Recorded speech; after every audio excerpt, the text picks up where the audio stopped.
সাবরুম মহকুমার মনুঘাটের সীমান্ত এলাকা রমেন্দ্রনগর থেকে গরু চুরি করে নিয়ে গেল বাংলাদেশি চোর। এই চুরির ঘটনা ঘটে সোমবার গভীর রাতে। বাংলাদেশি চোর ফেনী নদী অতিক্রম করে তার কাটার বেড়া কেটে এই পারে আসে। তারপর রমেন্দ্রনগরের বাসিন্দা অভিজিৎ বিশ্বাসের বাড়ি থেকে একটি গাভী চুরি করে নিয়ে যায়। পাশাপাশি উনার বাড়ির পাশের বাড়ি থেকে আরও একটি গাভী চুরি করে নিয়ে গেছে।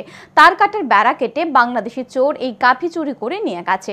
বাংলাদেশি চোর গাভী চুরি করে নিয়ে যাওয়ার ঘটনাকে কেন্দ্র করে এলাকায় চাঞ্চল্য বিরাজ করছে।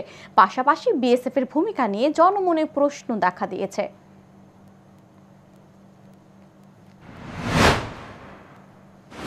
রাত্রে গরু চুরি করে লই গেছে। কোন জায়গা থেকে? তো আমাদের এই বাড়ির থেকে। কি নাম আপনার? অভিজিৎ বিশ্বাস। কয়টা গরু নিয়ে গেছে? গায়ে একটা। কতটুকু দূরে আপনাদের থেকে বর্ডার? তো 10-15 হাত দূরে। তো যে সময় কয়টার দিকে নিয়ে গেছে গরু?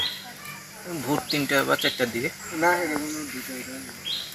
তো যখন লয়ে গেছে বিএসএফ আসিল নি ফেন্সিং এ? না না না।